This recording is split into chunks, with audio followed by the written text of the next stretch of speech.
Sir मैं आपसे थोड़ी बात लक के ऊपर करना चाहती हूँ क्योंकि कई बार हम ऐसा सुनते हैं कि अगर किसी इंसान ने अपनी लाइफ में कुछ बढ़िया अचीव कर लिया तो मतलब उसका लक अच्छा होगा और साथ साथ अगर उसको डिजायर्ड रिजल्ट्स नहीं मिल पाए तो मतलब उसका लक खराब होगा। तो सब कुछ अगर लक पे ही डिपेंड करता है तो फिर क्या फ़ायदा है इतनी मेहनत करने का या फिर पढ़ने का या समझदारी के पीछे भागने का? हम सब कुछ क्या लक पे ही नहीं छोड़ सकते?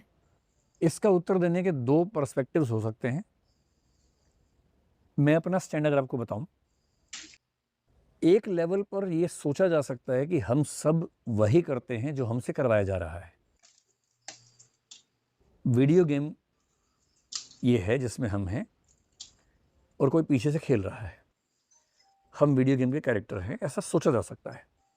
और लॉजिकली आप इसको रिफ्यूट नहीं कर पाएंगे, कितने भी तर्क लगा लेंगे रिफ्यूट नहीं कर पाएंगे।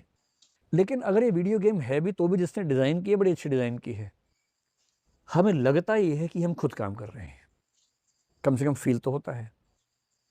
अगर ये फील भी हो रहा है, कंपेटिबिलिज्म इसको बोलते हैं कि बेशक कोई तारे हिला रहा हो लेकिन हमें फील हो रहा है कि हम ही कर रहे हैं। तो अगर आप दुनिया को ध्यान से देखेंगे तो ये बात ठीक है कि सब कुछ हमारे करने से नहीं होता है। बहुत सारी चीज़ें हमारे जीवन में ऐसी होती हैं जो बाई चांस होती हैं, हमारे कंट्रोल में नहीं होती हैं। पर बहुत सारी ऐसी चीज़ें भी होती हैं जो हमारे कंट्रोल में होती हैं। तो जो कंट्रोल में नहीं है, अगर पूरा फोकस उस पर करेंगे तो हम कहेंगे दुनिया एब्सर्ड है, केवल लक है, केवल डेस्टिनी है, नियति है। पर जिन चीज़ों पर हमारा बस चलते हैं, जिस पे फोकस करेंगे तो हम सोचेंगे कि हम जो चाहते हैं वही होता है। तो मेरा ख्याल है कि हम सबके जीवन का जो हिस्सा हमारे चाहने से मैनेज होता है उस पर ध्यान देना चाहिए, उस पर मेहनत करनी चाहिए। और ये क्लियरली विजिबल है कि जिन लोगों ने उस हिस्से पर ध्यान दिया है और मेहनत की है उन्होंने अपने जीवन को बेहतर बनाया है। तो अगर लक है भी तो उसकी भूमिका सीमित है, एब्सोल्यूट नहीं है।